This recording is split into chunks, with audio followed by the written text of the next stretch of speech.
الحمد لله وكفى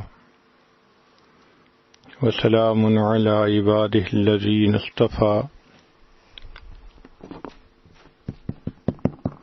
أما بعد أعوذ بالله من الشيطان الرجيم بسم الله الرحمن الرحيم يا أيها الذين آمنوا توبوا إلى الله توبة نصوحا سبحان ربك رب العزة عما يصفون وسلام على المرسلين والحمد لله رب العالمين اللهم صل على سيدنا محمد وعلى آل سيدنا محمد وبارك وسلم یا ایھا الذین آمنوا،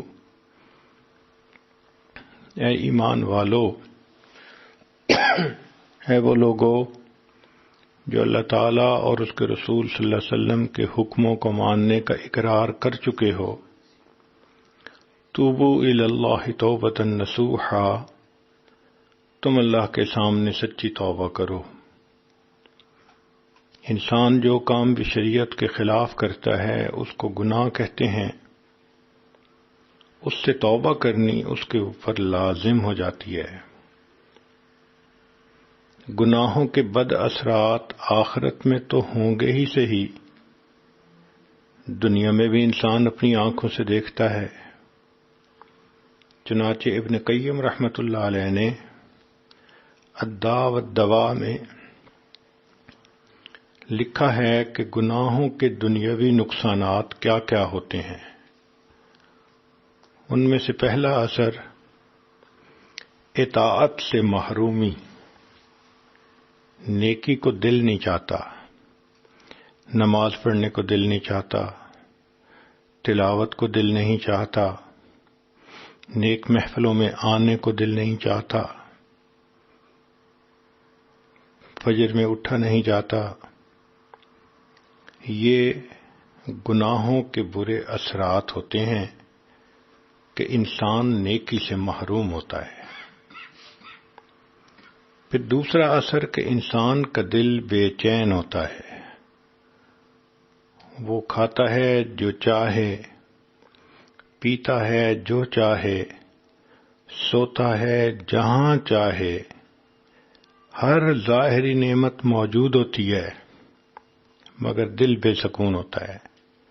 ایسے لگتا ہے کہ خوشیاں روٹھ گئیں، پریشانی پریشانی، ایک ڈپریشن کسی اس کے اوپر کیفیت ہوتی ہے۔ اس لیے عام طور پر ایسے لوگ تنہائی پسند ہوتے ہیں۔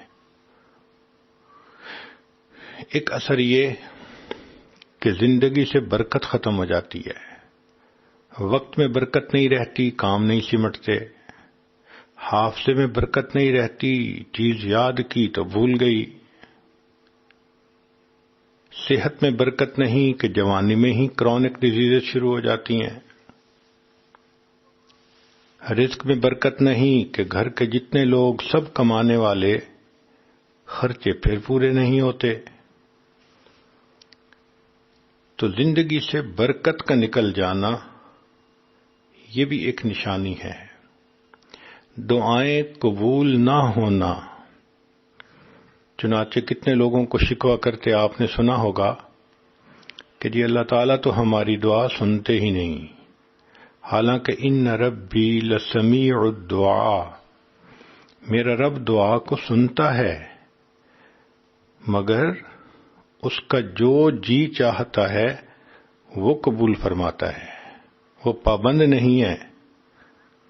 ہم اپنے گھر میں دیکھتے ہیں جو بچہ فرما بردار ہو، نیک ہو، پڑھائی اچھی کرے، ماں باپ کا دل خوش کرے، وہ جب زبان سے کوئی بات نکالتا ہے تو ماں باپ ضرور پوری کرتے ہیں، اور جو بچہ نافرمان ہو، ماں باپ کا دل دکھائے، وہ بات کرے تو ماں باپ سنتے ہی نہیں، سنی انسنی کر دیتے ہیں۔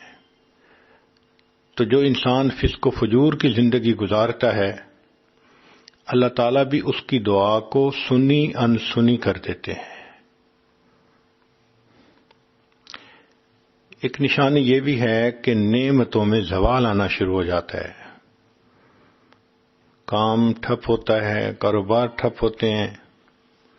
ایک وقت تھا لاکھوں لینے تھے، اب ایک وقت ہوتا ہے کہ لاکھوں دینے پڑ جاتے ہیں۔ خود اپنی زبان سے کہتے ہیں، ایک وقت تھا مٹی کو ہاتھ لگاتے تھے سونا بن جاتی تھی، آج سونے کو ہاتھ لگاتے ہیں مٹی ہو جاتا ہے۔ پھر کام ادھورے رہتے ہیں، کہتے ہیں جی بیٹی کا رشتہ دیکھنے کے لیے لوگ آتے ہیں، خوش ہو کے جاتے ہیں، دوبارہ کوئی رابطہ نہیں کرتا۔ تو کاموں کا نہ سمٹنا، ادھورا رہنا، یہ بھی گناہوں کا وبال۔ اب ان تمام نقصانات سے بچنے کا ایک ہی حل ہے کہ انسان اپنے گناہوں سے سچی پکی توبہ کرے۔ توبہ کرنے والے بندے کو 4 کام کرنے پڑتے ہیں۔ ایک تو یہ کہ گناہوں کو چھوڑ دینا، دوسرا ان کے اوپر نادم اور شرمندہ ہونا، دل سے یہ آواز نکلے کہ میں نے برا کیا، میں نے اچھا نہیں کیا، میں نے بلنڈر کمٹ کیا تھا، میں آئندہ ایسا ہرگز نہیں کروں گی، میں یہ غلطی دوبارہ نہیں دہراؤں گی۔ جب یہ کیفیت دل کی ہو تو اس کا مطلب کہ واقعی دل نادم اور شرمندہ ہے۔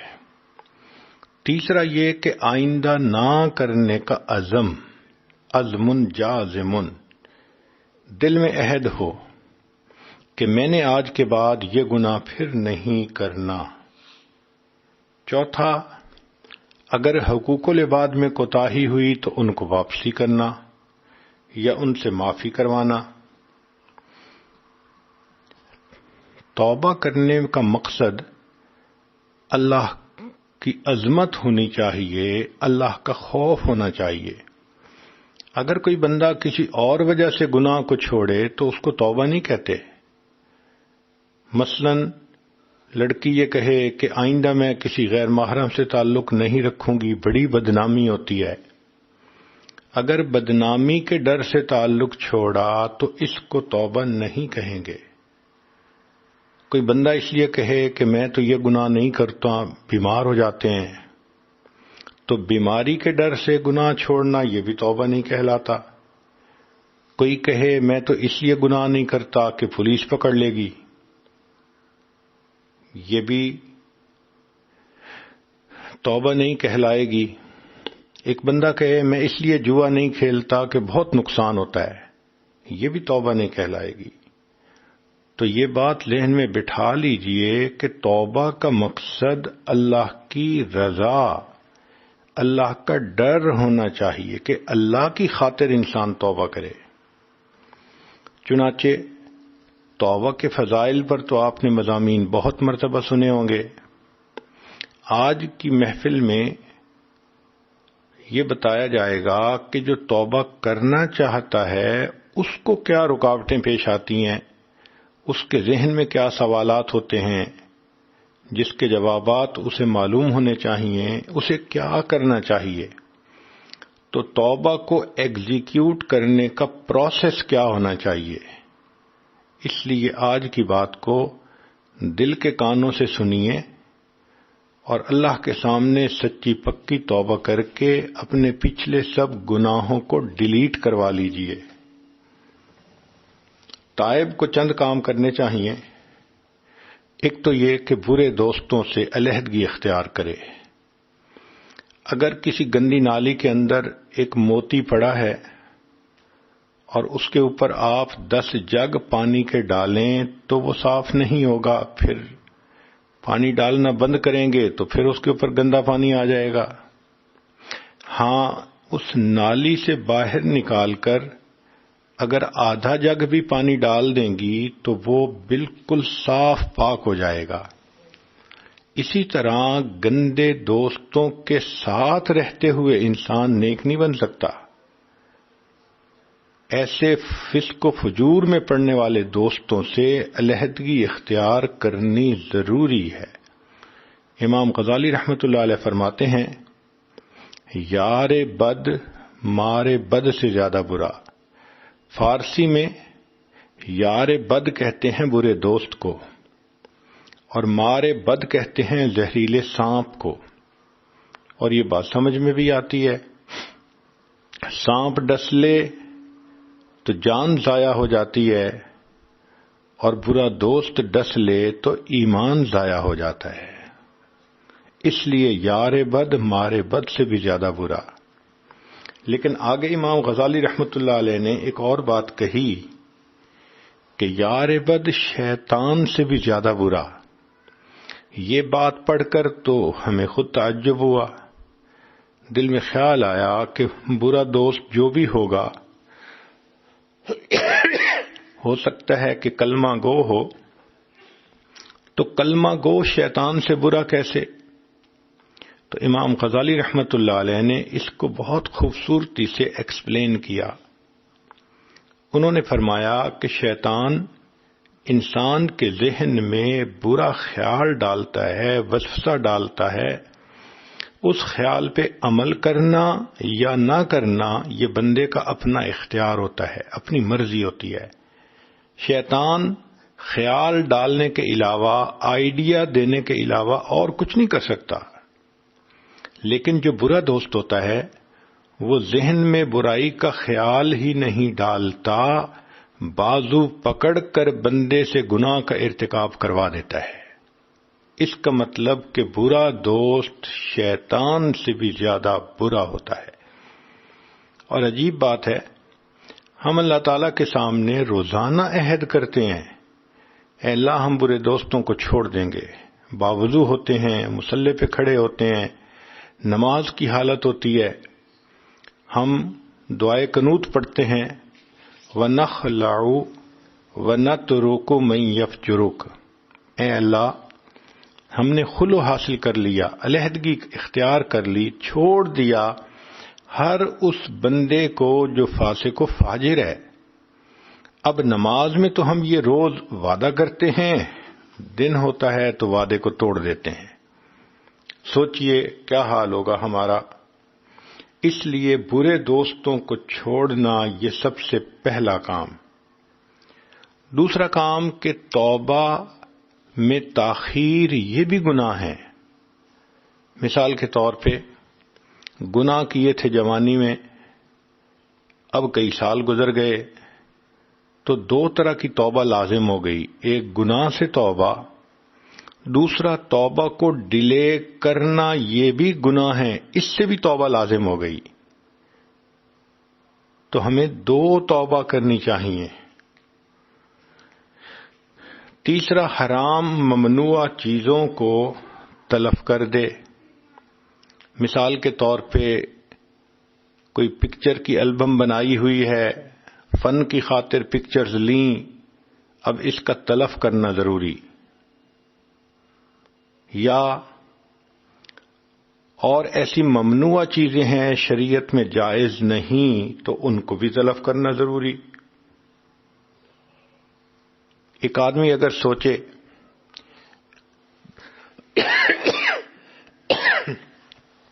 کہ میں ان برتنوں میں شراب پیتا تھا، اب میں نے شراب سے تو توبہ کر لی، ان برتنوں کو دھو کر ان میں اب میں جوس اور پانی پیا کروں گا. شریعت کہتی ہے ہرگز نہیں. جو برتن شراب ہی کے لیے بنتے ہیں، اگر اس میں تم پانی پیو گے تب بھی تمہیں شراب کی یاد تو ضرور آئے گی. جو چیز تمہیں گناہ کی یاد دلائے اس کا بھی ختم کرنا لازم ہے. پتہ ہی کاٹ دو، کوئی چیز گناہ کو ریمائنڈ ہی نہ کروا سکے. اسی طرح اگر کسی سے غلط تعلق رہا، اس کے میسیجز ڈیلیٹ کرنا، اس کی پکچر ڈیلیٹ کرنا، اس کے گفٹ کو ختم کرنا، یہ سب چیزیں توبہ کے ضمن میں آتی ہیں. حرام مال سے پرورش پانے والے بدن کو نیکی میں خرچ کرے. اگر سود کے مال سے بدن نے پرورش پائی، جھوٹ کے مال نے، بددیانتی کے مال نے، تو جو بدن گناہ کی آمدنی سے پلا بڑھا، اب اس کا حل یہ ہے کہ اس بدن کو نیکی میں خرچ کرے، نماز پڑھے، تلاوت کرے، اللہ کے دین کی دعوت دے، علم حاصل کرے، اللہ کو راضی کرنے کے لیے کوشش کرے، یہ اس کا کفارہ ہے۔ پھر نیک دوست بنانا، حدیث مبارکہ ہے کہ المرء علی دین خلیلہ، انسان اپنے دوست کے دین پر ہوتا ہے، جیسے دوست ہوں گے ویسے انسان کے اعمال ہوں گے۔ تو نیک لوگوں سے دوستی کرنی چاہیے۔ جس عورت نے گناہوں بھری زندگی گزاری، اس کو چاہیے کہ اب نیک عورتوں سے اپنا تعلق رکھے، نیک بچیوں سے اپنا تعلق رکھے۔ نیکاں دے لڑ لگیاں میری جھولی وچ پھل پے، تے بریاں دے نال لگیاں میرے اگلے بھی ڈل پے۔ حدیث مبارکہ میں نیک دوست کی مثال عطر کے دکان والے کی سی ہے۔ اگر کسی شخص کی دوستی ہو ایک ایسے بندے سے جو پرفیوم کی دکان کا اونر ہے، اگر یہ اس کے پاس جا کر بیٹھے گا تو اول تو دکاندار دوست اس کو پرفیوم ہی ہدیے میں دے دے گا، نہ بھی دی تو جتنی دیر وہاں بیٹھے گا پرفیوم تو سونگتا ہی رہے گا۔ اور برے دوست کی مثال لوہا جو ہے وہ کوئلے کی دکان والے کی سی ہے کہ اگر کسی کی دوستی کوئلے کی دکان والے کے ساتھ ہے، وہاں جائے گا تو کوئلے ملیں گے، اگر اس نے کوئلے نہ بھی دیے تو کوئلے کی سیاہی تو ضرور ہی ملے گی، کپڑے ہی میلے کر کے آئے گا۔ ایک چوتھی بات کہ توبہ کرنے والا بندہ تائبین کے واقعات کو پڑھتا رہے۔ امت میں جو پہلے مرد گزرے، عورتیں گزریں جنہوں نے گناہوں سے توبہ کی، ان کے واقعات کو پڑھے تاکہ توبہ کے اوپر یہ پکا رہے۔ چنانچہ نبی علیہ الصلوۃ والسلام کے پاس ایک عورت آئی غامدیہ قبیلے کی، اے اللہ کے حبیب صلی اللہ علیہ وسلم، مجھ سے بڑا گناہ سرزد ہو گیا۔ نبی علیہ السلام نے چہرہ انور دوسری طرف کر لیا، اس نے ادھر سے آ کے پھر کہا، محبوب صلی اللہ علیہ وسلم نے تیسری طرف کر لیا، اس نے پھر کہا، چوتھی طرف کیا۔ جب 4 مرتبہ اس نے اپنے گناہ کا اقرار کیا تو نبی علیہ السلام نے فرمایا تجھے وہم ہو گیا ہوگا۔ وہ کہنے لگی، اے اللہ کے حبیب صلی اللہ علیہ وسلم، میں حاملہ ہوں، مجھے کوئی وہم نہیں، میں نے بڑا گناہ کر لیا ہے، اب آپ مجھے پاک کر دیجئے۔ نبی علیہ السلام نے فرمایا، اچھا اگر تم پریگننٹ ہو تو جاؤ، جب بچے کی ولادت ہو جائے پھر میرے پاس آنا۔ وہ عورت چلی گئی۔ اب ذرا غور کیجئے، اس کے پیچھے کوئی پولیس نہیں لگی تھی، اس کو کوئی گرفتار نہیں کیا گیا تھا، مگر اس عورت کو احساس یہ ہو گیا تھا کہ میں زنا کی مرتکب ہوئی ہوں، اب میرا جسم روحانی طور پہ ناپاک ہو گیا ہے۔ ایک ہوتی ہے ظاہری ناپاکی، پیشاب پخانے کا لگ جانا، یہ تو پانی سے دھل جاتی ہے۔ ایک ہوتی ہے روحانی ناپاکی، زنا کے سرزد ہونے سے پورا بدن ناپاک ہو جاتا ہے۔ ایسا بندہ 70 مرتبہ بھی غسل کر لے تو اس کا بدن روحانی طور پہ پاک نہیں ہوتا، ناپاک ہی رہتا ہے جب تک کہ اس کی توبہ اللہ کے ہاں قبول نہ ہو۔ اب وہ جانتی تھی کہ میرا جسم ناپاک ہو چکا، لہذا اب مجھے اسے پاک کرنا ہے۔ جب نبی علیہ السلام نے واپس بھیج دیا تو گھر آ گئی، نہ اس کا دن گزرتا تھا نہ اس کی رات گزرتی تھی۔ اس کو یہ خیال کھائے جا رہا تھا کہ اگر اس دوران میری موت آ گئی تو میں اللہ رب العزت کے سامنے ناپاک حالت میں کھڑی کی جاؤں گی۔ تو اس کو یہ خیال ستاتا تھا اور وہ کہتی تھی کہ میں تو پاک ہو کے جانا چاہتی ہوں۔ چنانچہ 9 مہینے اس نے پیچ و تاب کی حالت میں گزارے، کسی پل چین نہیں تھا، سکون نہیں تھا، غم زدہ تھی، حتیٰ کہ بچے کی ولادت ہو گئی۔ وہ بچے کو لے کے آئی، اے اللہ کے حبیب صلی اللہ علیہ وسلم، بچے کی ولادت ہو گئی، اب آپ مجھے پاک کر دیجئے۔ نبی صاحب نے فرمایا کہ جاؤ بچے کو دودھ پلاؤ۔ اب بچے کو دودھ پلانا 1.5 سے 2 سال کا عمل ہوتا ہے۔ یہ 2 سال گزارنے اس کے لیے اور بھی مشکل تھے۔ وہ یہی سوچتی تھی کہ موت کا پتہ نہیں، اگر آ گئی تو میرا کیا بنے گا۔ حالانکہ اس کے پاس اتنا ٹائم تھا، وہ اپنی رائے بھی بدل سکتی تھی، وہ کسی دوسری بستی میں بھی چلی جا سکتی تھی، وہ مدینہ طیبہ چھوڑ کے کہیں اور جا کے بس جاتی، مگر اسے فرار ہونے کی ضرورت نہیں تھی۔ وہ اپنی ضمیر کی قیدی تھی۔ اس کا ضمیر اس کو ملامت کر رہا تھا کہ تم نے اللہ کا حکم توڑا، اب تم ناپاک حالت میں دنیا سے چلی گئی تو یہ دنیا اور آخرت کا نقصان ہے۔ دنیا کی ذلت چھوٹی ہے، آخرت کی ذلت بڑی ہے۔ اور وہ جانتی تھی کہ مجھے رجم کیا جائے گا اور پتھر لگ لگ کے میری موت آ جائے گی۔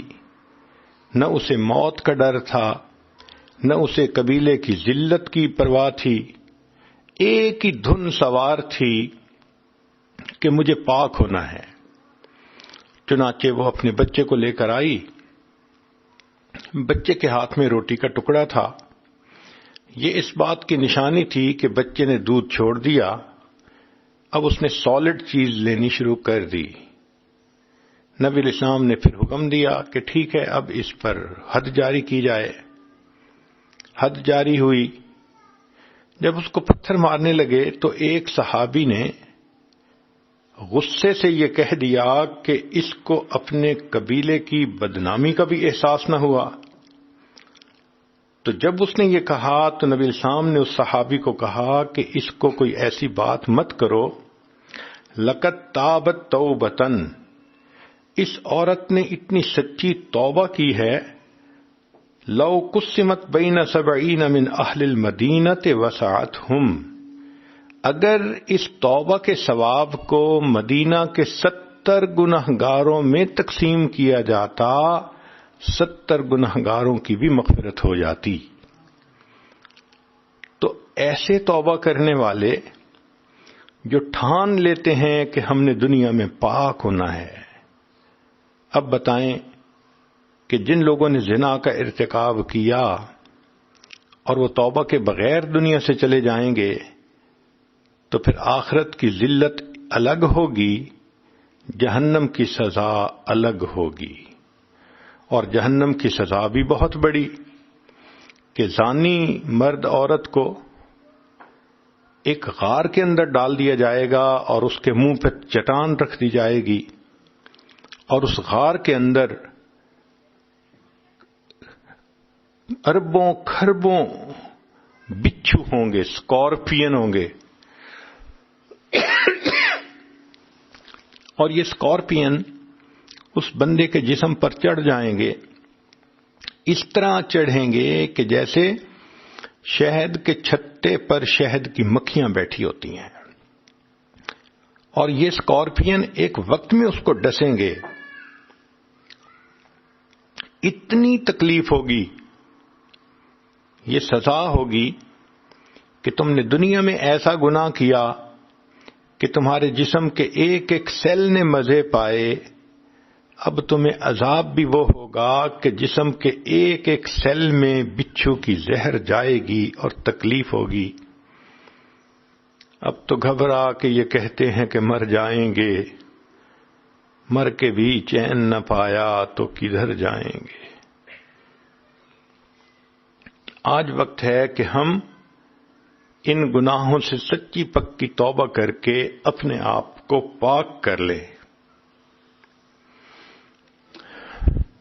کبھی کبھی توبہ کرنے والے بندے کے ذہن میں یہ خیال آتا ہے کہ میں نے تو اتنے سال گناہ کیے، کوئی گناہ چھوڑا نہیں، کیا میرے سارے گناہ اللہ معاف کر دیں گے؟ جواب، جی ہاں، جتنے بھی گناہ ہوں اللہ تعالیٰ سب کو معاف کر دیں گے۔ چنانچہ فرمایا، اے میرے بندے، اگر تیرے گناہ آسمان کے ستاروں کے برابر ہیں، اگر تیرے گناہ ساری دنیا کی ریت کے ذرات کے برابر ہیں، اگر تیرے گناہ ساری دنیا کے درختوں کے پتوں کے برابر ہیں، اگر تیرے گناہ سمندروں کی جھاگ کے برابر ہیں، تیرے گناہ تھوڑے ہیں، میری رحمت زیادہ ہے، تو توبہ کرے گا، میں تیری توبہ کو پھر بھی قبول کر لوں گا۔ بخاری شریف کی روایت ہے کہ بنی اسرائیل کا ایک آدمی تھا جس نے 100 بندوں کو قتل کیا تھا۔ توبہ کی نیت سے گھر سے چل پڑا، رستے میں موت آ گئی، اللہ نے صرف اس لیے بخشش کر دی کہ یہ توبہ کی نیت سے چل پڑا تھا۔ اس کا مطلب یہ کہ ہم بھی اگر توبہ کر لیں گے تو یقیناً اللہ ہمارے بھی گناہوں کو معاف فرما دیں گے۔ کبھی کبھی ذہن میں یہ خیال آتا ہے، جی میں تو گناہ چھوڑنا چاہتی ہوں مگر جو میرے دوست ہیں وہ مجھے نہیں چھوڑتے، بد کردار مجھ پہ چڑھائی کرتے ہیں، فلاں شخص نے مجھے فورس کیا، مجبور کیا، میں تمہیں بدنام کر دوں گا، میں تمہاری تصویریں فیس بک پہ دے دوں گا، انٹرنیٹ پہ دے دوں گا، میں اس لیے اس کی بات مان گئی۔ ہرگز نہیں۔ انسان جب کوئی نیک کام کا ارادہ کر لیتا ہے پھر وہ اس کے اوپر سٹینڈ بھی لے سکتا ہے۔ چنانچہ کعب بن مالک رضی اللہ عنہ کا واقعہ ہمارے لیے ایک مثال ہے کہ ایک سفر میں جانے میں ان سے دیر ہوئی تو نبی علیہ السلام نے سب مسلمانوں کو حکم دیا کہ ان سے بولنا بند کر دو۔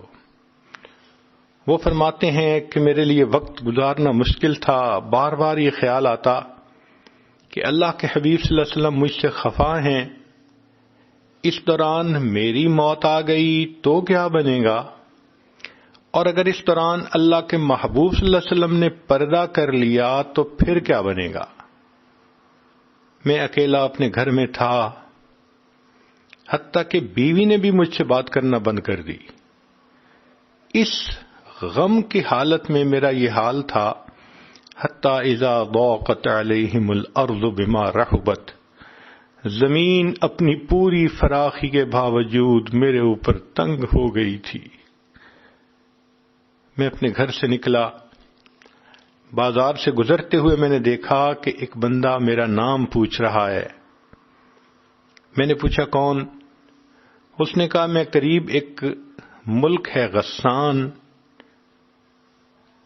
اس کے بادشاہ کی طرف سے آیا ہوں جس نے آپ کو ایک پیغام بھیجا ہے۔ اس نے مجھے ایک خط دیا، اس خط میں اس بادشاہ نے یہ کہا تھا کہ سنا ہے آپ کے صاحب نے آپ سے تعلق توڑنے کا حکم دے دیا، آپ ہمارے پاس آ جائیے، ہم آپ کو بڑی عزت سے رکھیں گے، اکرام دیں گے۔ وہ فرماتے ہیں کہ میں نے جب یہ خط پڑھا تو میرا دل اور رویا کہ یہ میری حالت ہو گئی کہ مجھ پر کافر بھی طمع کرنے لگ گئے کہ میں ان کے پاس چلا جاؤں گا۔ میں نے اس خط کے ٹکڑے کیے اور تنور میں جلتی ہوئی آگ میں اس کو ڈال دیا۔ ان کو بھی گناہ کی دعوت ملی تھی، دیکھا انہوں نے پھر کیسے حق ادا کیا توبہ کرنے کا۔ ایک صحابی رضی اللہ عنہ تھے، مرشد رضی اللہ تعالی عنہ۔ زمانہ جاہلیت میں ان کے کسی مکہ کی خوبصورت لڑکی کے ساتھ افیئر تھے، پھر اسلام قبول کر لیا تو یہ مدینہ طیبہ آ گئے۔ کافی عرصے کے بعد ان کو اپنے کاروبار کی وجہ سے پھر مکہ مکرمہ آنا پڑا۔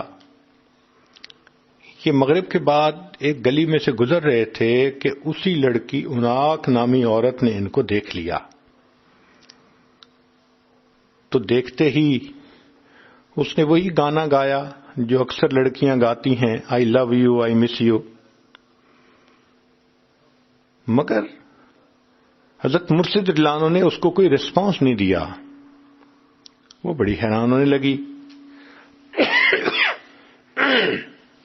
کہنے لگی مرشد اتنا عرصہ ہو گیا کبھی تم سے ملاقات نہیں ہوئی، میرا خاوند سفر پہ گیا ہوا ہے، میں گھر میں اکیلی ہوں، تم اپنا کام سمیٹ کے میرے پاس آ جانا، ہم اکٹھے رات گزاریں گے. حضرت مرشد رضی اللہ عنہ نے جواب دیا کہ نہیں، میں نہیں آؤں گا. وہ بڑی حیران ہوئی، کہنے لگی مرشد تم وہی ہو نا جو مکہ کی گلیوں میں میرے پیچھے پیچھے پھرتے تھے، میری منتیں کرتے تھے، ریکویسٹ کرتے تھے تھوڑا وقت دے دو، کچھ وقت میرے ساتھ گزار لو، اور میں تمہاری منت سے ماجد پہ کان نہیں دھرتی تھی. آج میں تمہیں انوائٹ کر رہی ہوں اور تم رسپونڈ نہیں کر رہے. اس دوران اس نے دیکھا کہ مرشد لانو تو اس کی طرف دیکھ بھی نہیں رہے، ان کی نگاہیں نیچی ہیں. اس نے پوچھا تم میری طرف دیکھتے کیوں نہیں؟ تو مرشد لانو نے جواب دیا اب ان آنکھوں نے اس ہستی کو دیکھ لیا ہے جس ہستی کو دیکھنے کے بعد یہ کسی غیر محرم پہ نہیں پڑ سکتی. وہ اس بات کو سمجھ نہ سکی، چونکہ طبیعت تو پہلے ایک دوسرے سے کھلی ہوئی تھی. وہ آگے بڑھی تو اس نے چاہا کہ ان کا ہاتھ پکڑے، تو جیسے ہی اس نے ہاتھ پکڑنے کی کوشش کی تو مرشد لانو نے کہا کہ پیچھے ہٹو، خبردار اگر مجھے ٹچ کیا تو میں اپنی تلوار سے تمہارا کام تمام کر دوں گا. وہ گھبرا گئی اور پھر چلی گئی. دیکھیں، جو گناہوں سے بچنے والے ہوتے ہیں پھر ان کا ریسپانس اس طرح ہوتا ہے، وہ چٹان کی طرح ہوتے ہیں. جب کوئی بندہ چٹان کی طرح مضبوط ہو تو دوسرا اس کو کیسے گناہ کی طرف مائل کر سکتا ہے. ایسی صورتحال میں حدیث پاک کے مطابق کچھ دعائیں بھی پڑھنی چاہیے. حسبی اللہ و نعم الوکیل، نعم المولا و نعم النصیر. ایک دعا یہ بھی آئی ہے اللہم انا نجعلک فی نحورہم و نعوذ بک من شرورہم. ایک دعا آئی ہے اللہم استر عوراتنا و آمن روعاتنا. ایک دعا ہے اللہم لا تشمت بنا الاعداء ولا الحاسدین. کبھی کبھی ذہن میں یہ سوال پیدا ہوتا ہے کہ میں توبہ تو کرنا چاہتی ہوں مگر پرانی یادیں عذاب بن گئی ہیں. ہاں یہ بات ٹھیک ہے کہ توبہ کرنے والے کے لیے ایک بگ مسئلہ یہ ہوتا ہے کہ پرانے خیالات ذہن میں آئے رہتے ہیں، سمائے رہتے ہیں. مگر مایوس ہونے کی ضرورت نہیں، اللہ تعالیٰ کی طرف رجوع کیجیے. اللہ تعالیٰ اس بات پر قادر ہیں کہ ہماری یادداشت سے ان تمام گناہوں کی سوچ ختم کر دیں. آپ کے پاس سیل فون پہ سینکڑوں میسج ہوتے ہیں، ایک ڈیلیٹ کا بٹن دبایا جاتا ہے تو سارے میسیجز ختم ہو جاتے ہیں. اللہ کے اختیار میں ہے. جب آپ 2 رکعت نفل پڑھ کے اللہ سے مدد مانگیں گی تو اللہ کی رحمت کا اشارہ ہوگا، یہ ساری بری میموریز آٹومیٹکلی نکل جائیں گی، ذہن کی سوچ صاف ہو جائے گی. کبھی کبھی ذہن میں یہ خیال آتا ہے کہ کیا گناہوں کا اعتراف کرنا ضروری ہے؟ جی ہاں، اللہ تعالیٰ کے سامنے گناہوں کا اعتراف کرنا ضروری ہے. جو دنیا میں کر لے تو گناہ معاف ہو جائیں گے، جو نہیں کرے گا تو آخرت میں جہنم میں تو اعتراف کرنا ہی پڑے گا. چنانچہ نبی علیہ الصلوۃ والسلام نے دعا سکھائی، ابوء لک بنعمتک و ابوء بذنبی. میں نعمتوں کا اعتراف کرتا ہوں اور اے اللہ میں اپنے گناہوں کا بھی اعتراف کرتا ہوں. جس نے دنیا میں اعتراف کر لیا گناہ معاف ہو گئے، نہ کیا تو جب جہنم میں ڈالا جائے گا اس وقت پوچھیں گے جہنم کے فرشتے ما جاءکم النذیر، تمہیں کوئی ڈرانے والا سمجھانے والا نہیں آیا تھا؟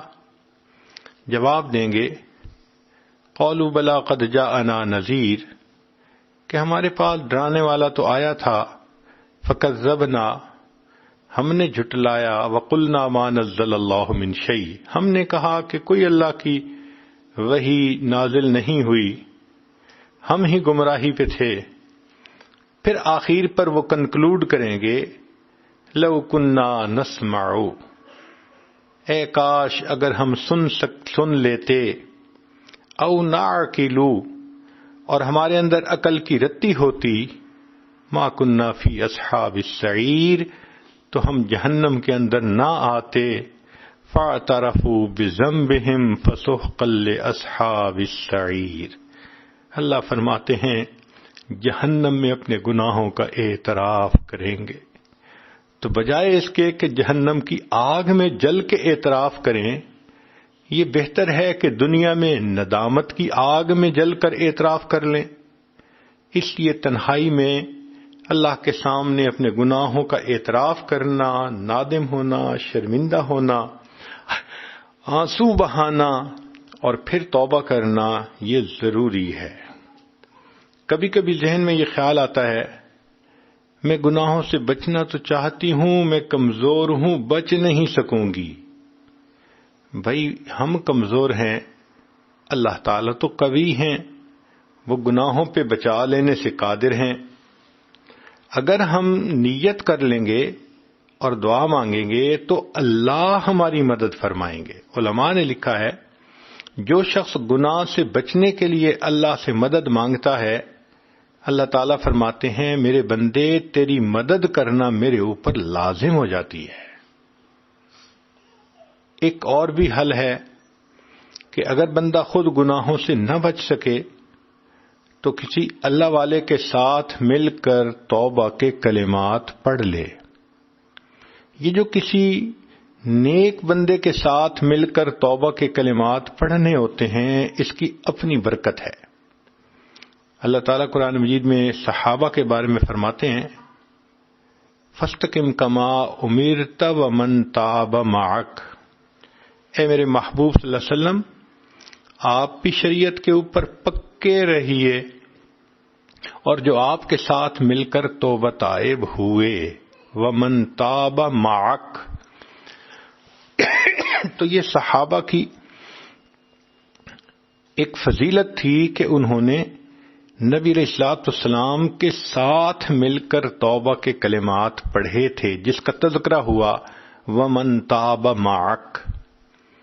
چنانچہ صحابہ پر اللہ کی رحمتیں ہو گئیں۔ آج بھی جو اس سنت کو اپنائے گا اور اللہ والوں کے ساتھ توبہ کے کلمات مل کر پڑھ لے گا، ہم نے دیکھا اس کی برکت سے زندگیاں بدل جاتی ہیں۔ گناہوں میں لتھڑے ہوئے لوگ نیک بنتے ہیں، بلکہ ولایت کے درجات پا لیتے ہیں۔ کبھی کبھی شیطان ذہن میں خیال ڈالتا ہے کہ اگرچہ میں نے بڑے گناہ کیے لیکن اللہ رحیم ہے، وہ بخش دے گا۔ بات تو ٹھیک ہے، اللہ تعالی رحیم ہے، وہ بخش تو دیں گے، لیکن ایک پوائنٹ ہے جو ذرا سوچنے والا ہے۔ علماء نے لکھا ہے کہ بعض گناہ ایسے ہوتے ہیں کہ زندگی میں بد اثرات بھی ہوتے ہیں اور موت کے وقت بھی بد اثرات اس کے ظاہر ہوتے ہیں۔ مثال کے طور پہ بد نظری کا گناہ۔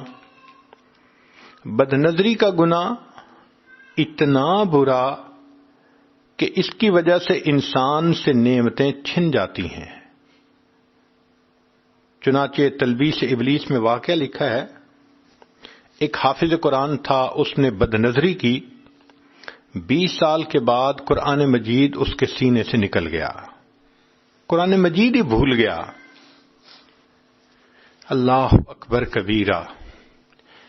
اس عاجز نے ایک مرتبہ حضرت مرشد عالم رحمت اللہ علیہ سے یہ سوال پوچھا، حضرت میں کم علم ہوں، عمر کا بھی چھوٹا ہوں، بہت ساری باتیں سمجھ میں مجھے نہیں آتی، اگر آپ اجازت دیں تو میں آپ سے پوچھ لیا کروں۔ فرمایا پوچھو۔ تو میں نے یہ سوال پوچھا کہ حضرت یہ جو واقعہ لکھا ہے کہ ایک حافظ قرآن تھا، اس نے شہوت کی نظر سے کسی کو دیکھا، 20 سال کے بعد قرآن پاک بھول گیا، یہ بہت بڑی سزا ہے ایک گناہ پر؟ تو حضرت مرشد عالم رحمۃ اللہ علیہ نے جواب دیا کہ اصل معاملہ یہ ہے کہ یہ جو محبت کا معاملہ ہے یہ اللہ کی غیرت کا معاملہ ہے۔ اللہ تعالیٰ چاہتے ہیں کہ انسان اپنے دل میں اپنے اللہ کو بسائے، اس کی ساری محبتیں اللہ کے لیے، چاہتیں اللہ کے لیے۔ جب یہ محبت اور چاہت اللہ کی بجائے انسان خلاف شرع کسی اور کی طرف کرتا ہے تو ایسا ہی ہے جیسے بیوی کو غیر عورت کی طرف خاوند دیکھے تو غیرت آتی ہے، وہ تڑپ جاتی ہے، کیوں میرا خاوند دیکھ رہا ہے؟ اللہ تعالیٰ بھی اس پر غیرت فرماتے ہیں، اور یہ اللہ تعالیٰ کی غیرت ہی کا معاملہ ہے کہ دوسرے کو کہنا آئی لو یو، میں تمہارے بغیر رہ نہیں سکتا، تم میری زندگی ہو، تمہارے بغیر زندگی کا تصور نہیں۔ جب غیر محرم کو یہ الفاظ کہتا ہے بندہ تو اللہ کو غیرت آتی ہے کہ محبتیں تو میرے لیے تھیں، نعمتیں میں نے دیں، میں نے پیدا کیا، اب یہ محبتیں شیطانی کام کی خاطر یہ دوسروں سے جتا رہا ہے۔ اس پر اللہ کو کئی مرتبہ ایسی غیرت آتی ہے، اللہ تعالیٰ اس بندے سے ایمان کو سلب کر لیتے ہیں۔ تو موت کے وقت اکثر و بیشتر زنا کا گناہ کرنے والا بندہ ایمان سے محروم ہو جاتا ہے۔ اب اگر ایمان سے ہی محروم ہو گیا تو بتائیں پھر اللہ کیسے اس کو بخشیں گے قیامت کے دن؟ بخشش تو ان کے لیے ہوگی جو ایمان کے ساتھ قیامت کے دن کھڑے ہوں گے۔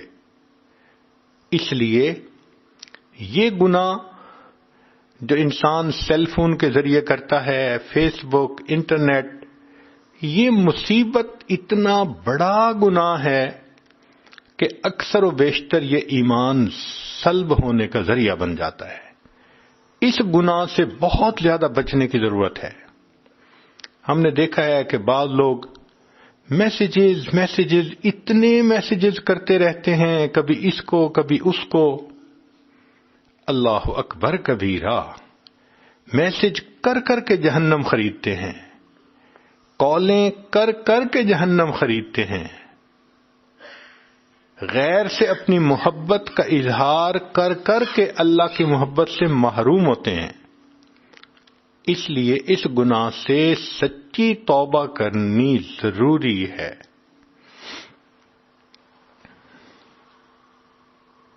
علماء نے لکھا ہے کہ ان گناہوں کی وجہ سے موت کے وقت انسان کی زبان پہ فالج پڑ جاتا ہے اور انسان کلمہ پڑھنے سے محروم ہو جاتا ہے۔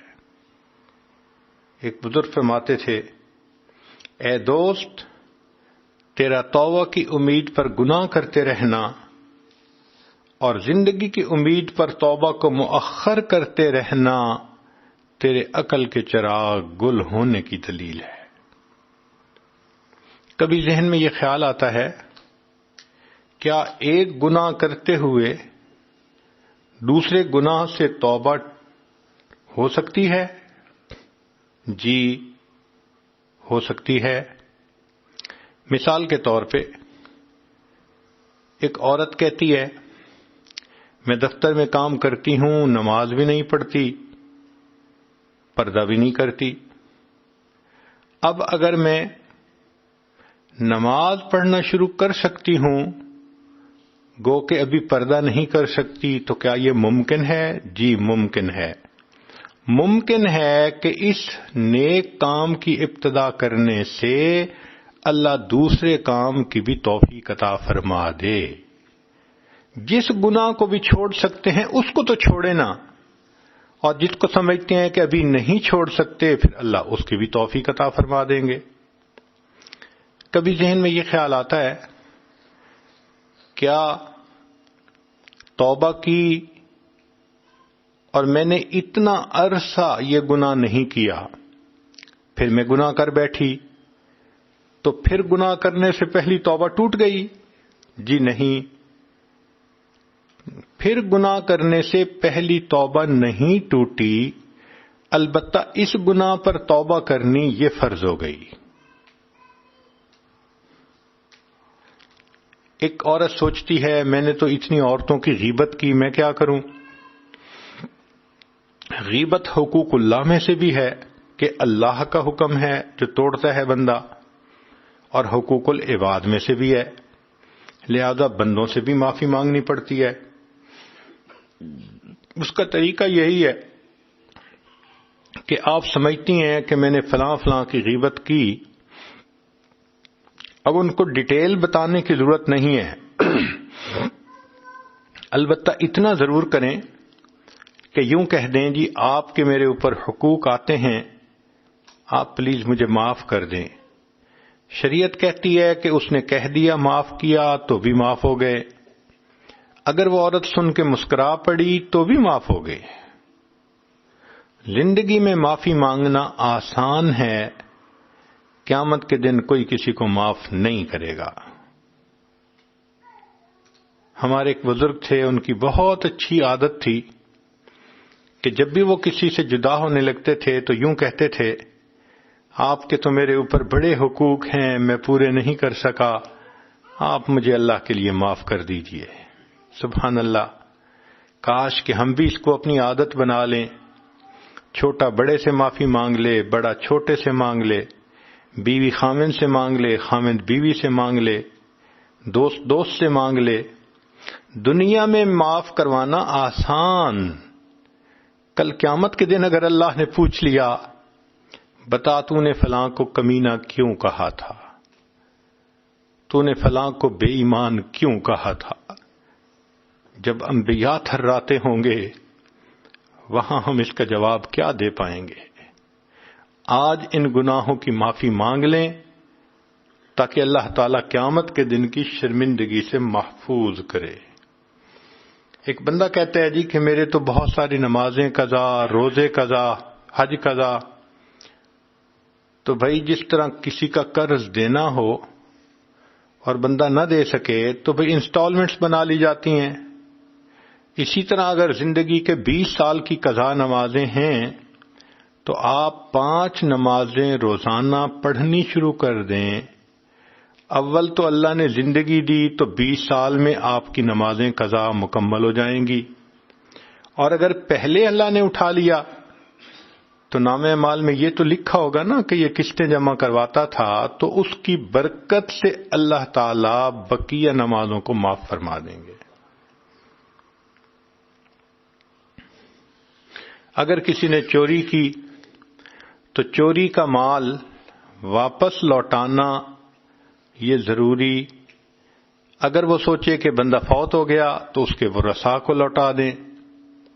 اگر کہے جی کہ مجھے ورثاء کا بھی پتہ نہیں ہے تو علماء نے کہا کہ اس مال کو اللہ کے راستے میں اس نیت سے خرچ کریں کہ جو قیامت کے دن اس کا ثواب ہوگا اللہ تعالیٰ وہ اس بندے کو عطا کر دے جس کا یہ حق تھا۔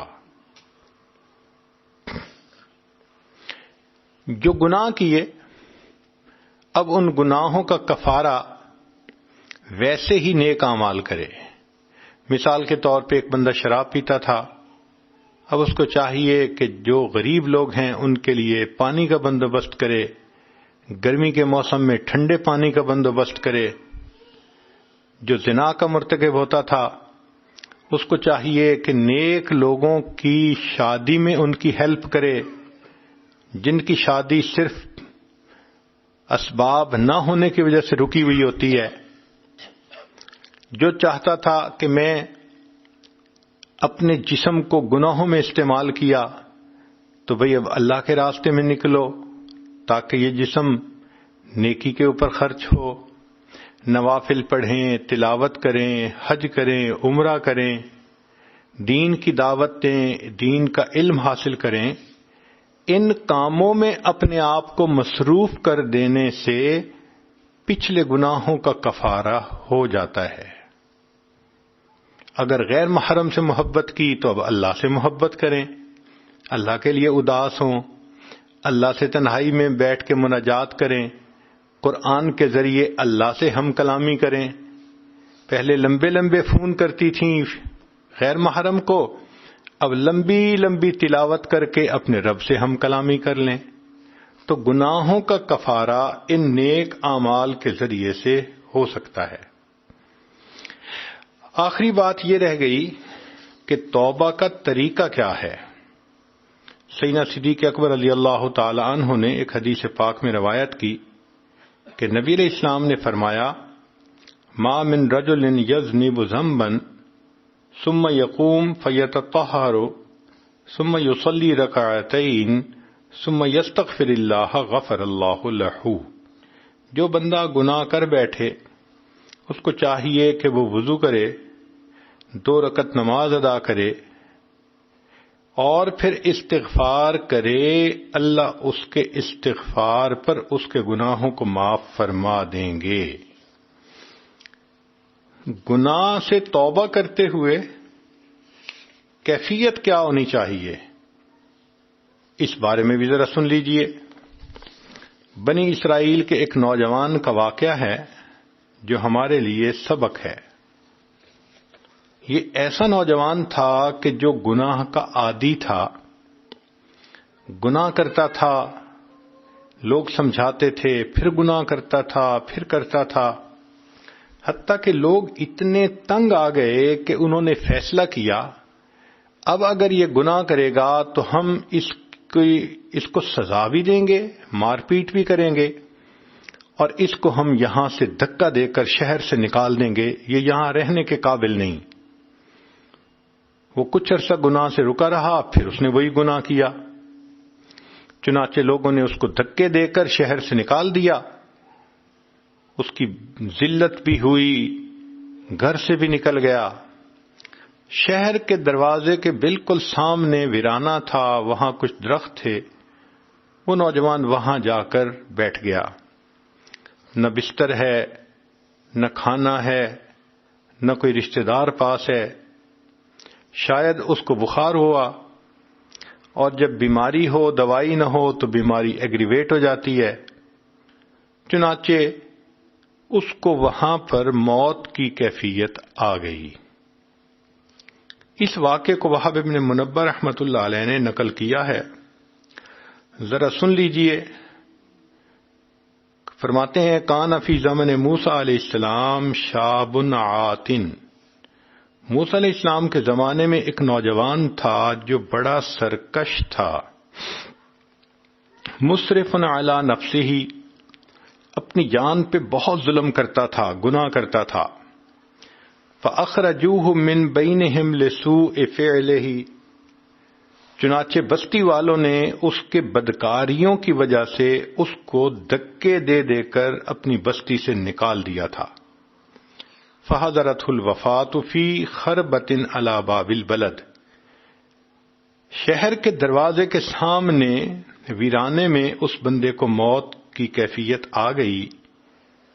جب اس کو موت آئی فَأَوْحَى اللَّهُ تَعَالَى إِلَى مُوسَىٰ علیہ السلام، اللہ تعالیٰ نے موسیٰ علیہ السلام کی طرف وحی نازل فرمائی، اے میرے پیارے پیغمبر اسلام، ان ولیّا من اولیائی حضرہ الموت، میرے اولیاء میں سے ایک ولی کو موت آ گئی ہے، فاحذرہ، آپ وہاں جائیں، وغسلہ، اور اس کو غسل دیجئے، وصلی علیہ، اور اس کی نماز جنازہ پڑھیے، وَكُلِّ مَنْ كَثُرَ عِصْيَانُهُ، اور کہہ دیجئے کہ جس بندے کے گناہ بہت زیادہ ہوں، يَحْضُرُ جَنَازَتَهُ، وہ اس کا جنازہ آ کر پڑھ لے، لِأَغْفِرَ لَهُمْ، میں جنازہ پڑھنے والوں کی مغفرت کر دوں گا، وَاحْمِلْهُ إِلَيَّ، اور میرے اس ولی کو میری طرف پہنچا دیجئے، لِأَكْرِمَ مَثْوَاهُ، تاکہ میں اس کو بہترین ٹھکانہ دوں۔ جب موسیٰ علیہ السلام پر وحی اتری، فنادا موسیٰ علیہ السلام فی بنی اسرائیل، موسیٰ علیہ السلام نے بنی اسرائیل میں اس بات کا اعلان کروا دیا، اناؤنسمنٹ کروا دی، لوگوں ایک ولی کا جنازہ ہے، جو پڑھے گا اس کی بھی بخشش ہو جائے گی۔ فَقَصُرَ النَّاسِ، لوگ بہت کثیر تعداد میں جنازہ پڑھنے کے لیے وہاں پہنچ گئے۔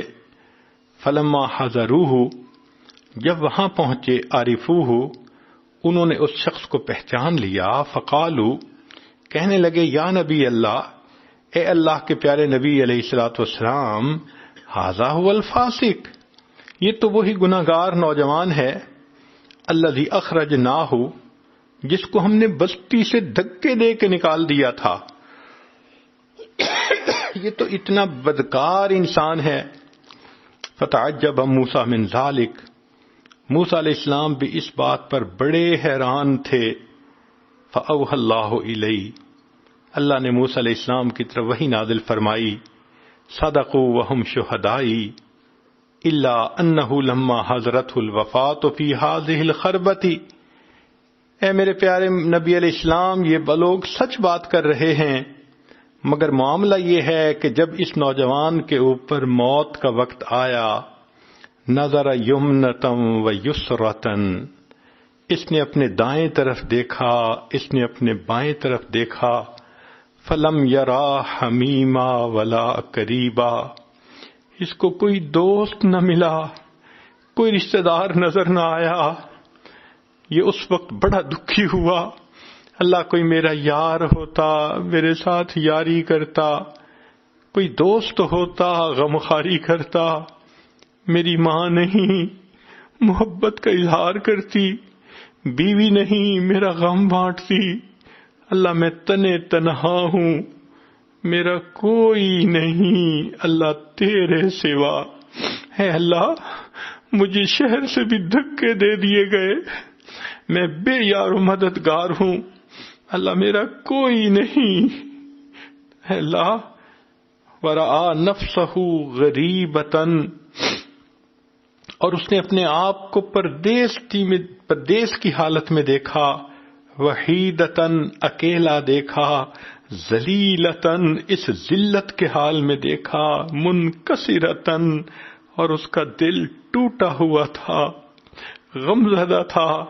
فرفع بصرہ الیہ، اس نے اپنی نگاہیں آسمان کی طرف اٹھا کر یہ بات کہی، قال الہی عبد من عبادک، اللہ تیرے بندوں میں سے میں بھی تو ایک بندہ ہوں۔ انسان جتنا بھی گناہ گار ہو جائے، اللہ کے بندوں سے تو خارج نہیں ہوتا، بندوں کی تو فہرست میں رہتا ہے۔ اس نے اللہ اپنی بندگی کا واسطہ دیا، الہی عبد من عبادک، آپ کے بندوں میں سے ایک بندہ ہوں، غریب فی بلادک، اپنے دیش سے میں نکالا گیا ہوں، لو علمت انی ان عذابی یزید فی ملکک، اگر میں جان لیتا کہ عذاب دینے سے تیری شان بڑھ جائے گی، وعفوک انی تنقصہ من ملکک، اور مجھے معاف کر دینے سے تیرے خزانوں میں کمی ہو جائے گی، لما سألتک المغفرہ، اللہ میں آپ سے مغفرت کبھی بھی نہ مانگتا، ولیس لی ملجأ ولا رجاء الا انت، اللہ میری کوئی جائے پناہ نہیں، میرا کوئی یار غار نہیں سوائے آپ کے۔ وقد سمعت، اللہ میں نے تو یہ بھی سنا ہے کہ آپ نے موسیٰ علیہ السلام کی طرف یہ بات نازل فرمائی، انی انا الغفور الرحیم، کہ میں بہت غفور اور بہت رحیم ہوں، فلا تخیب رجائی، اللہ میری امید کو نہ توڑیے گا۔ یا موسیٰ، اے موسیٰ علیہ السلام، افکان یحسن بی ان اردہ، کیا مجھے یہ بات سجتی تھی کہ میں اس کی دعا کو رد کر دیتا، وہو غریب علی ہذہ الصفۃ، وہ اس حال میں تھا، وقد توسل الی بھی، اس نے میرے صفت کو سامنے رکھ کر اس کے توسل سے مجھ سے دعا کی. فتضرع بین یدی، میرے سامنے اتنا رویا اور گڑ گڑایا. وعزتی، موسیٰ علیہ السلام مجھے اپنی عزت کی قسم ہے، لو سالنی فی المذنبین من اہل الارض جمیعا لوہبتہم لہ لذل غربتہ، اگر اس وقت وہ شخص ساری دنیا کے گنہگاروں کی بخشش کی مجھ سے دعا کر دیتا، میں پروردگار ساری دنیا کے گنہگاروں کی بخشش کر دیتا. اس نے اتنا عاجزی سے مجھ سے یہ دعا مانگی تھی. یا موسیٰ، ہے موسیٰ علیہ السلام، انا کہف الغریب، میں پردیسی کی پناہ گاہ ہوتا ہوں. وحبیبہ، جس کا کوئی دوست نہیں ہوتا اس کا میں دوست ہوتا ہوں. وطبیبہ، جس کا پرسان حال کوئی نہیں ہوتا میں اس کا رب پرسان حال ہوتا ہوں.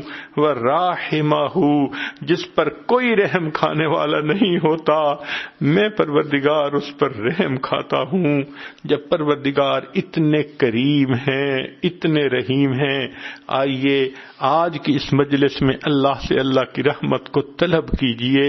اپنے گناہوں پہ نادم اور شرمندہ ہو کر ان کو چھوڑنے کا دل میں عہد کر لیجئے اور اللہ سے زندگی کو بدلنے کی دعائیں مانگ لیجئے. اللہ تعالی ہمیں قیامت کی شرمندگی سے محفوظ فرمائے. وآخر دعوانا ان الحمد للہ رب العالمین.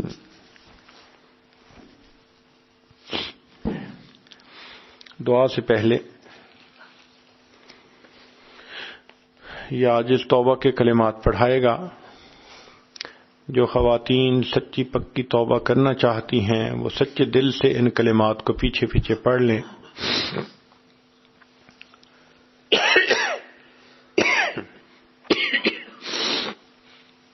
الحمد للہ وکفی وسلام علی عبادہ الذین اصطفی. اما بعد، یہ کلمات سچے دل کے ساتھ پیچھے پیچھے پڑھیے. بسم اللہ الرحمن الرحیم. لا الہ الا اللہ محمد الرسول اللہ. آمنت باللہ وملائکتہ وکتبہ ورسلہ والیوم الآخر والقدر خیرہ وشرہ من اللہ تعالی والبعث بعد الموت. آمنت باللہ کما ہوا باسمائہ وصفاتہ وقبلت جمیع احکامہ اقرار باللسان وتصدیق بالقلب. اشہد ان لا الہ الا اللہ واشہد ان محمدا عبدہ ورسولہ. استغفر اللہ ربی من کل ذنب واتوب الیہ برحمتک یا ارحم الراحمین. ان کلمات کو پڑھنے سے آپ تو طائب ہو چکی ہیں. چند معمولات ہیں، ان کو اگر آپ باقاعدگی سے کریں گی تو اللہ تعالیٰ دل کو منور فرمائیں گے.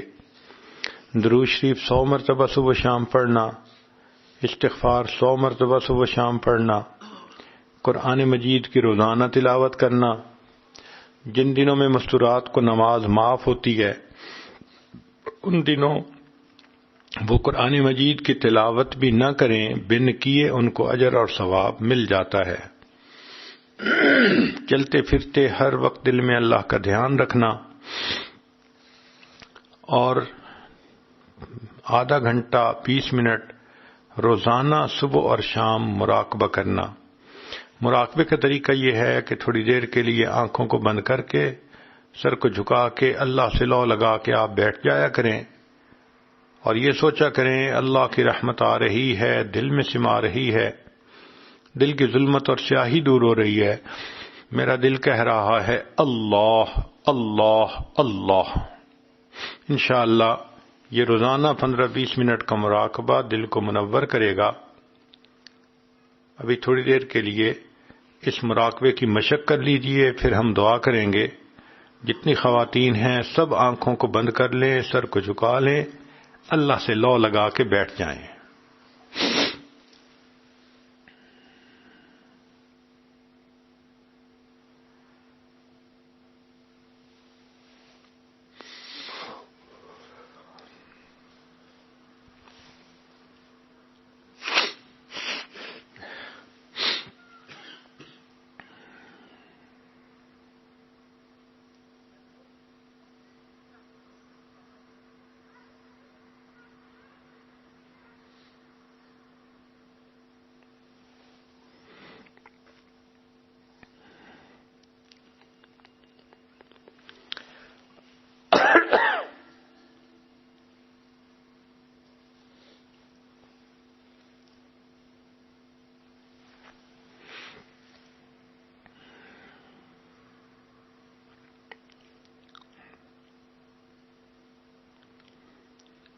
آہ جاتی ہے اثر کو کھینچ لانے کے لیے، بادلو ہٹ جاؤ دے دو راہ جانے کے لیے۔ اے دعا فریاد کر عرش بری کو تھام کے، اے خدا رخ پھیر دے اب گردش ایام کے۔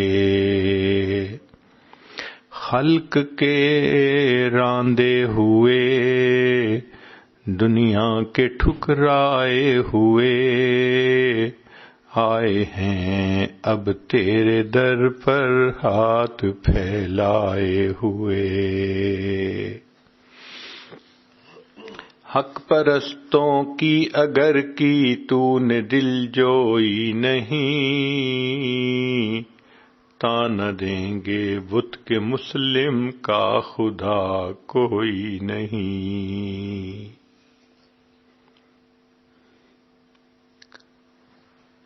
رحم کر اپنے نہ آئینے کرم کو بھول جا، ہم تجھے بھولے ہیں لیکن تو نہ ہم کو بھول جا۔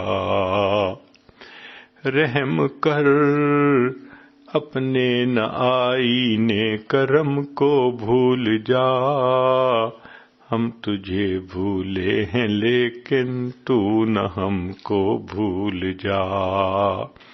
خار ہیں بدکار ہیں ڈوبے ہوئے ذلت میں ہیں، جو بھی ہیں آقا تیرے محبوب کی امت سے ہیں۔ خار ہیں بدکار ہیں ڈوبے ہوئے ذلت میں ہیں، جو بھی ہیں آقا تیرے محبوب کی امت سے ہیں۔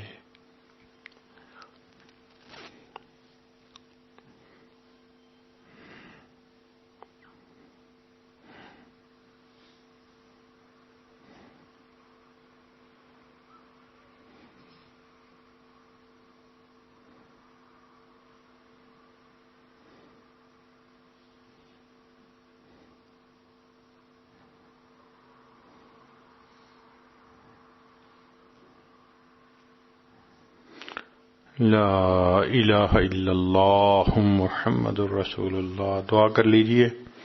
سبحان ربی العلی الوہاب، اللہم صلی علی سیدنا محمد وعلی آل سیدنا محمد وبارک وسلم۔ اے کریم آقا، ہم آپ کے عاجز مسکین بندے ہیں، ہمارے گناہوں کو معاف فرما، خطاؤں سے درگزر فرما، عیبوں کی پردہ پوشی فرما۔ میرے مولا، ہم نادان ہیں، گناہوں میں پڑے رہے، غفلت کی زندگی بسر کرتے رہے۔ اللہ، ہم نے گناہوں کے بوجھ سر پر لاد لیے، آج احساس ہوا قیامت کے دن کی شرمندگی کیا ہوتی ہے، اللہ مہربانی فرما دیجئے، قیامت کے دن کی شرمندگی سے بچا لیجئے، ہماری توبہ قبول فرما لیجئے۔ میرے مولا ہمیں آخرت کی ذلت سے محفوظ فرما۔ اے اللہ آپ جانتے ہیں کہ عورت کے دین کے راستے میں رکاوٹیں ہوتی ہیں تو اور مشکل بن جاتی ہے۔ اے اللہ ان خواتین کے دین کے راستے کی رکاوٹوں کو دور کر دیجئے، ان کے محرم مردوں کو دین پر جما دیجئے، ان کے والدین کی پریشانیوں کو دور کر دیجئے، اے اللہ ان کے بھائی بہنوں کی پریشانیوں کو دور کر دیجئے۔ میرے مولا جو گناہوں سے ہم نے اپنے دلوں کو سیاہ کر لیا، اللہ ان دلوں کو پھر نرم فرما دیجئے، ان دلوں کو پھر منور فرما دیجئے۔ اللہ ہم پر رحمت کی نظر فرما۔ اللہ ہم نے دنیا میں دیکھا ہے کسی گھر کی عورتیں چل کے آ جائیں تو دنیا دار لوگ بھی قتل کے مقدمے معاف کر دیتے ہیں، یا آپ کی بندیاں اپنے گھروں سے چل کے آپ کے گھر میں آئی بیٹھی ہیں، میرے مولا ان کے اٹھے ہاتھوں کی لاج رکھ لیجئے، یہ دامن پھیلائے بیٹھی ہیں، اللہ ان کے دامن بھر دیجئے، اللہ مہربانی فرمائیے، سب گناہوں کو معاف فرما دیجئے، اے اللہ آج گناہوں سے پاک کر کے اٹھا دیجئے۔ میرے مولا ہمیں مانگنا نہیں آتا، ہمیں بن مانگے عطا فرما دیجئے، رحمت کی نظر فرما دیجئے۔ اللہ ہماری ان دعاؤں کو اپنی رحمت سے قبول فرما، آنے والے وقت کو گزرے وقت سے بہتر فرما، آنے والی زندگی کو گزری زندگی کا کفارہ بنا۔ اے مالک ہماری ان دعاؤں کو اپنی رحمت سے قبول فرما۔ جو اللہ جوان العمر بچیاں ہیں ان کو نیک دیندار قدردان لوگوں کا ساتھ نصیب فرما۔ اے اللہ جو شادی شدہ ہیں ان کو نیک اولادیں عطا فرما، جو صاحب اولاد ان کی اولادوں کو نیکوکار بنا، فرما بردار بنا، ماں باپ کی آنکھوں کی ٹھنڈک بنا۔ جن گھروں میں جوان بچے موجود ہیں اللہ ان بچوں کے مستقبل کو روشن فرما، ماں باپ کے لیے فرض ادا کرنے آسان فرما۔ اللہ ہماری ان دعاؤں کو اپنی رحمت سے قبول فرما۔ پروردگار عالم جو بچیاں دین پڑھ رہی ہیں، دین میں آگے بڑھنا چاہتی ہیں، اللہ ان کی محنتوں کو قبول فرما۔ اے کریم آقا آپ نے دنیا میں ہمارے گناہوں کی پردہ پوشی فرمائی، اللہ ہم آخرت میں اس کے زیادہ مستحق ہیں کہ آخرت میں پردہ پوشی فرما لیں۔ اللہ قیامت کی ذلت سے بچا لیجئے گا، اللہ قیامت کی رسوائی سے بچا لیجئے گا۔ اللہ اپنی رحمت کا معاملہ فرما، ہماری ان دعاؤں کو اپنی رحمت سے قبول فرما۔ ربنا تقبل منا انک انت السمیع العلیم تب علینا انک انت التواب الرحیم۔ صلی اللہ تعالی علی حبیبہ سیدنا محمد وآلہ واصحابہ اجمعین برحمتک یا ارحم الراحمین۔